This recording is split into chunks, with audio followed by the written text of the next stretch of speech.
Two detainees who tried to escape from the Bogambara prison were shot at this morning. Sonali will join you later with the latest on these stories. And I'll join you from the News First International Desk, where I'll bring you the latest from the Australian general elections. Stay with News First.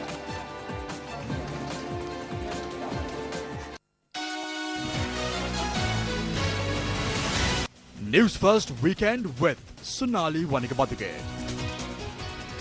Hello there, very good evening. It's nice to have you with us this Saturday evening. Well, we start off with a look at your headlines first.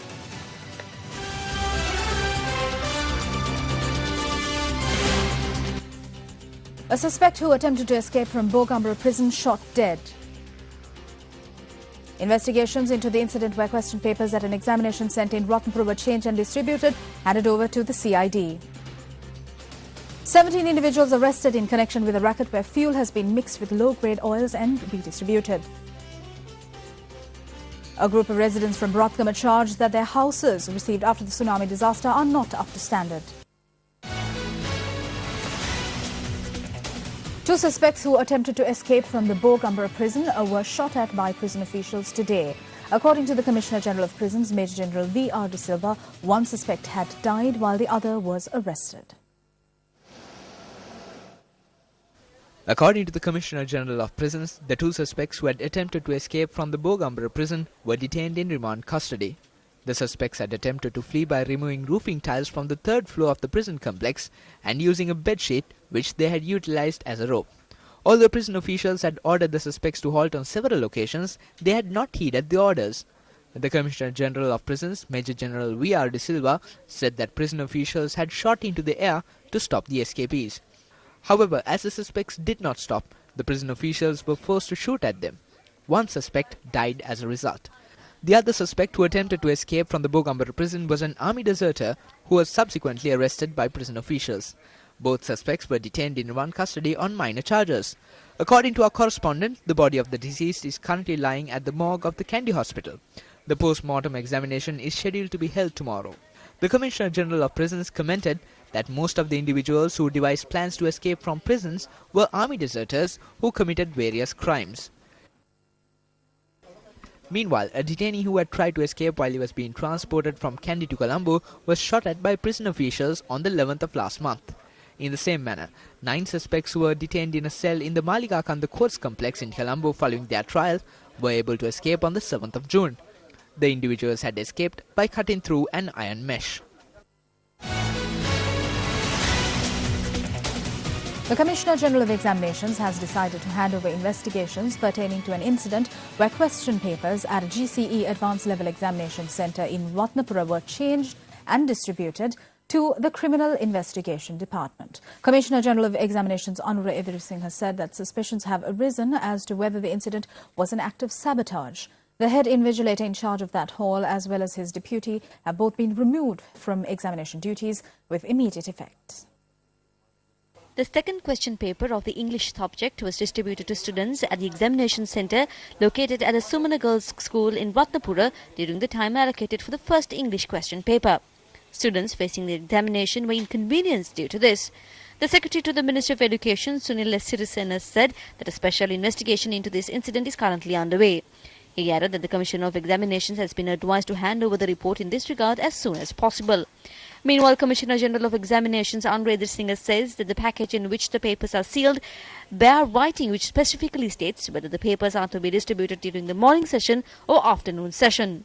The Commissioner General of Examination also notes that the incident is a serious issue because the officers at the centre were even briefed on several occasions about the papers that were to be handed over in the morning and afternoon. He added that complaints had been lodged that a few groups in the Ratnapura area were plotting to sabotage the A-level exam. An investigation has been launched and the Chief Invigilator has been questioned regarding the incident where question papers at the Sumana GCE Advanced Level Examination Centre in Ratnapura.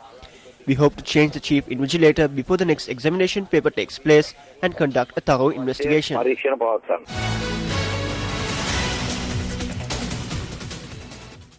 17 individuals were arrested in connection with a racket where fuel from the Ceylon Petroleum Corporation is being mixed with low-grade oils and being distributed. The Ministry of Petroleum Industries said that the arrests had been made following investigations by the Criminal Investigations Department and the Police Special Task Force.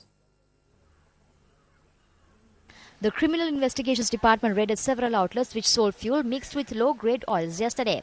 The raids were carried out in several areas including Kadawata, Kirimatiyagara, Kohilawatha and Aturugiriya. The police said that some tanks had been built underground and contained diesel and other oils. The police further said that fuel had been mixed at these locations and then distributed island-wide. The Ministry of Petroleum Industries noted that the Criminal Investigations Department had obtained samples following the raids and had sent them to the laboratory at the Ceylon Petroleum Corporation. The police noted that the individuals who were arrested are being further questioned. Minister of Economic Development Basil Rajapaksa says that Sri Lanka has surpassed many European countries and come on top. He expressed this view while addressing the Mahara Development Committee meeting. The Gampaha District Mahara Development Committee meeting was held under the patronage of Minister of Economic Development Basil Rajapaksa. Attention was paid towards the development process in Mahara.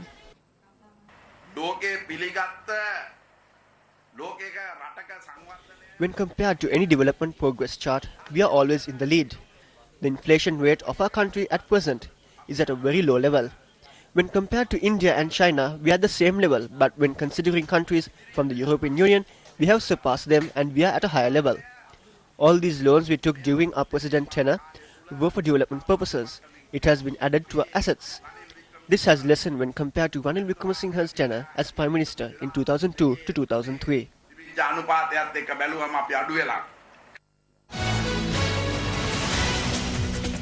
The Sri Lanka distributor of The Economist magazine says that Sri Lanka Customs has detained this week's issue of the magazine.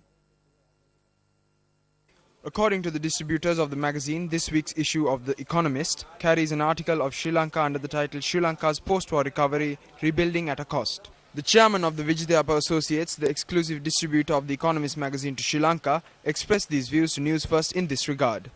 The latest issue of The Economist magazine, a weekly, was detained by the customs yesterday. They'll usually send it to the Ministry of Information, who will then have to approve it. But strangely, there is no censorship in this country, and I do not know why this has been detained. It contains an article on Sri Lanka. It is a respected magazine with a world outreach, and it's detrimental to the interests of Sri Lanka actually to detain it. This magazine is read by tourists, people traveling in airlines, kept in hotel rooms, and it is also read by those in the corporate sector. At 700 rupees, people will find it difficult to buy copy. But when it does not appear on the newsstands on Saturdays, then people begin to wonder why. Then this article is available usually on the internet, and people send it by email, and it begins to reach a wider audience. So the whole purpose of detention is also lost. Delayed for long, we abandon cargo.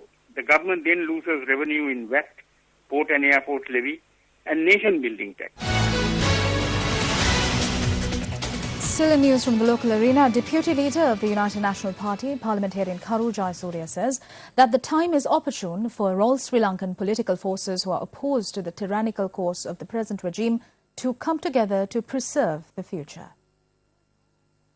Issuing a release, the UNP Deputy Leader makes an appeal to Somovan Samarasinghe, Sarath Fonseca, R. Sampanthan, Rauf Hakim, M. Ganeshan, Vikram Bahu Karunaratne and all those in the government ranks who can no longer condone the tactics of the present regime to join hands as a united opposition.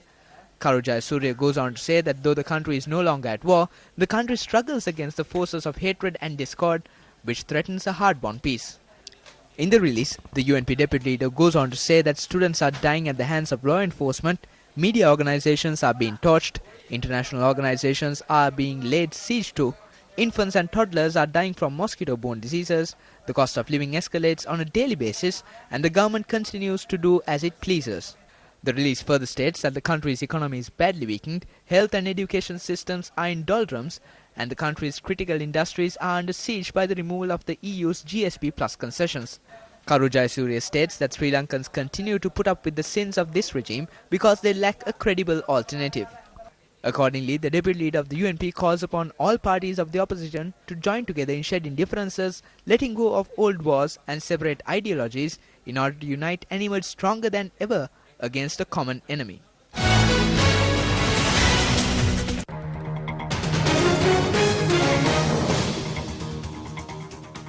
And in tonight's developing story, 2 sluice gates of the Lakshapana Reservoir have been opened due to the prevailing inclement weather conditions. Accordingly, District Secretary of Noor Elia, G.P. Kumarasiri, requests those residing along the banks of the Kalni River to be vigilant.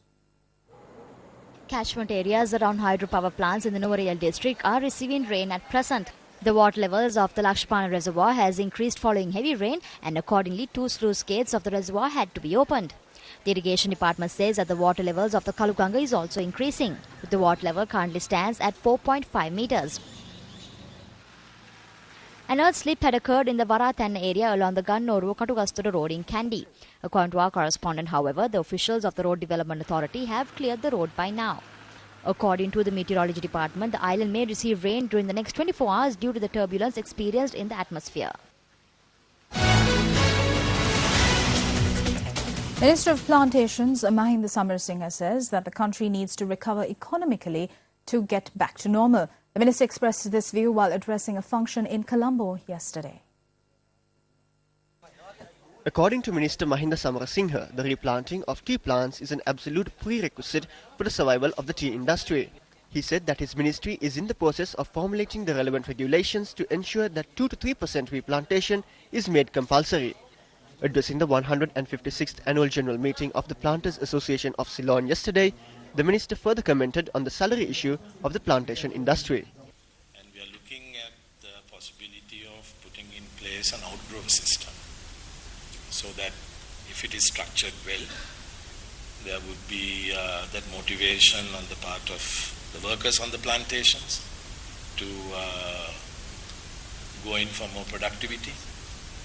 Which of course would be shared on a basis that we will agree after discussions, because it will also ensure that the people who are now moving away from the plantations, because they don't want to identify themselves as plantation workers, would be given a better social status, hopefully more income, and they will also be able to then contribute more to the industry. This needs to be discussed further. The concept, the principle is acceptable to the major trade unions. A group of women on the 11th estate in Hatton has come under an attack by a swarm of wasps today. Details after the break. Stay with News First.